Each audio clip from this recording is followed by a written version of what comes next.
Hello, 'tis I. This video is on a user named Zepn1, who made a video on why they hate the color wheel. And while it's not super duper terrible or anything, there were some things I wanted to talk about. Without further ado, let's begin. I hate the color wheel. I think it's stupid, overhyped, useless even. But yet, I watch countless digital artists, beginner to professional, fall into its alluring trap. See, this evil, malicious tool has become the standard among digital artists. Being set into the default of most art programs, people everywhere have been deluded into spinning away any chance of redemption. But so what, Zeppy? Maybe I like the color wheel. Maybe I think it looks nice. This filter is put over their voice multiple times in this video, which wouldn't be an issue if it weren't for the fact that you could barely hear what they're trying to say because of the echo. Well, stick around because I'm going to be explaining exactly why I hate the color wheel and why you should hate it too. The color wheel you see in digital art programs is based on the real life color wheel. Yeah, you know it. This thing was crammed down my throat so hard during school art classes. And I'm just gonna say it. Complementary colors are not as complementary as you may think. Like, let's be real, they're kinda ugly. Oh, but the contrast is the color theory and Hot Wheels, Tomato, 2020 Starry Galaxy Bubble Tea. If what you're saying is that these are ugly examples of complementary colors being used, first of all, that Hot Wheels racetrack is insanely bright and eye-bleeding. The issue isn't blue and orange being put together, it's the brightness of those colors. A color palette won't look good if the colors are so eye-bleeding that they make you want to die. But that has nothing to do with the palette consisting of complementary colors. Here is an actually nice example of a blue and orange color palette. I have the same to say about the tomato. Here's an example of a nice looking red and green color palette. And there is literally nothing wrong with the boba tea color palette. I mean, if you personally dislike it, that's fine, but that's entirely subjective. But don't get me wrong, I used to eat complementary colors for breakfast, lunch, and dinner. I used to be a color wheel devotee. I used to go crazy for it. I used to stare at those Pinterest art tip pages full of jargon about all the names of these color relationship types. Every single character design had to follow a complementary color scheme, lest I betray the laws of art and be withered away into a crisp by the color wheel elders. For the first 4 years of my digital art journey, I had this stupid tool tied around my ankle, and I wasn't really aware of it. It was just the default. Everyone used the color wheel. Most of us not even knowing why we did. It was just there, and it was convenient, and it spins. This kind of reminds me of the battle mechanics in the hit game Go. What idea was there? But it was late last year when I was finally freed, when I finally saw the light. I realized the many ways the color wheel had been holding me back. I'm gonna be honest here, I'm not sure how this section correlates to the color wheel tool. The color wheel doesn't force you to pick complementary colors, you just force that upon yourself for no reason. First of all, it lacks precision. If we look at this design, nothing is quantified. There's no numbers. There's numbers on the IBIS Paint X color tool. I know you bring up later that color wheels in other programs might be different, but that kind of messes up this whole argument because there's nothing inherent about the color wheel that makes you unable to have color codes. If your program doesn't have color codes with your color wheel, that's the fault of the program, not the concept of the color wheel itself. To most artists though, this is a happy thing. We just use our eyeballs to decide the color we want. Spin the ring for hues and then choose a sweet spot in the square or triangle in the middle. The issue with this is that there's absolutely no precision. Your by thumb estimation of where your desired color is may seem to work in most instances. However, when looking for incrementally different colors, the structure of the color wheel provides some limitations. Let's just say I'm looking for a line art color for some dark hair. Here's my hair color, which I've eye dropped. Okay, now to find the line art color, let's just drag this down a little bit. Oh, wait, no. That's way too dark. Okay, let's try again.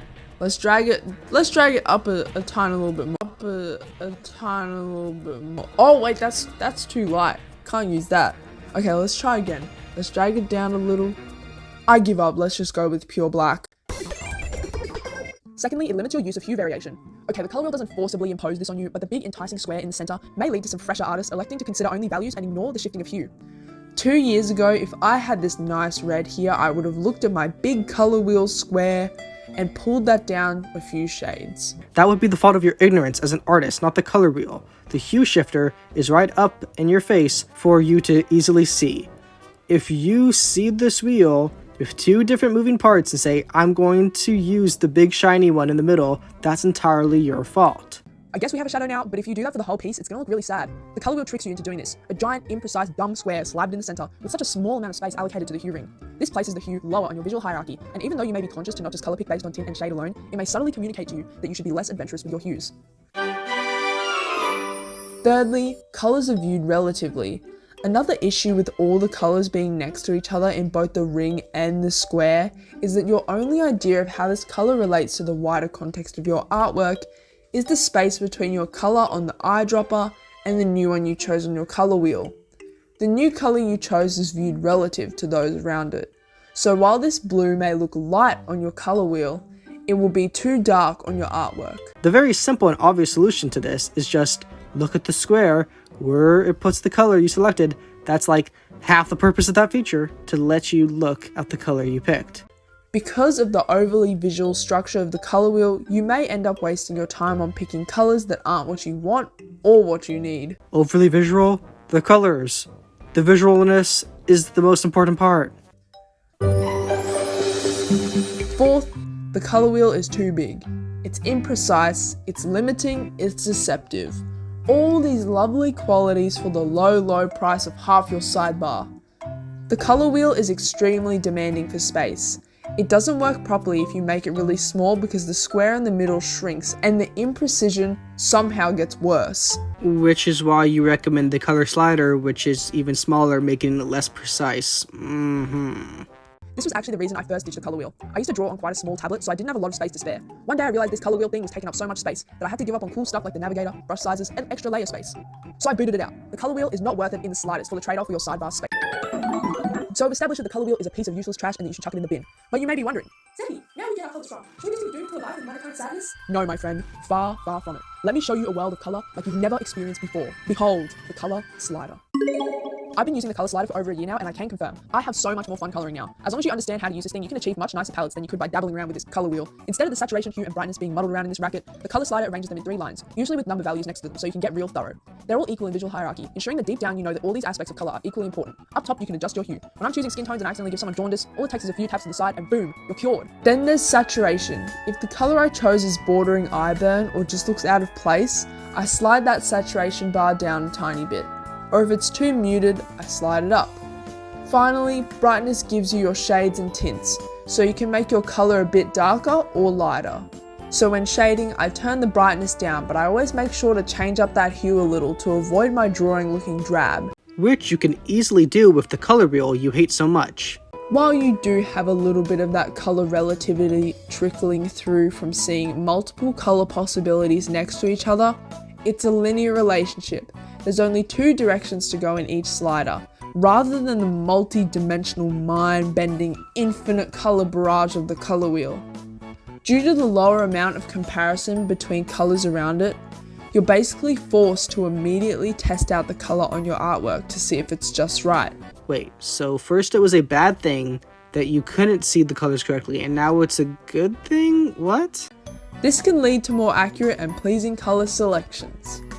Using the slider has taught me a lot about colors. Except that complementary color nonsense, throw basic color knowledge and theory away because it looks bad on oversaturated ugly baby toys. I have the power to find and use the color which I've summoned in my mind. And on top of all of this, the color slider offers all these benefits at a fraction of the size. Now, I'm personally a Clip Studio Paint user, so the color slider and color wheel may look different for users of other software. But whatever you use, Procreate, Ibis Paint, anything with a color wheel, just chuck that thing out, even for a day. I think I'll pass. I'm Team Color Wheel all the way. So that's basically the end of their video, but I wanted to point out something in their pinned comments. A lot of people have told me that they've gotten a wake-up call from this video, and if you don't find yourself in the same situation, I honestly don't need to know. So you actively admit that you don't welcome any form of criticism on a video over-exaggeratedly crapping on the color wheel. It honestly comes off as really immature. Now, obviously, people being jerks and saying you're a bad artist or calling you names over it are just also being immature, but like, you aren't just saying don't harass me over this. You're saying I don't welcome differing opinions under the comments of my video, and that's just a little annoying. Well, that's all, so have a nice day and goodbye.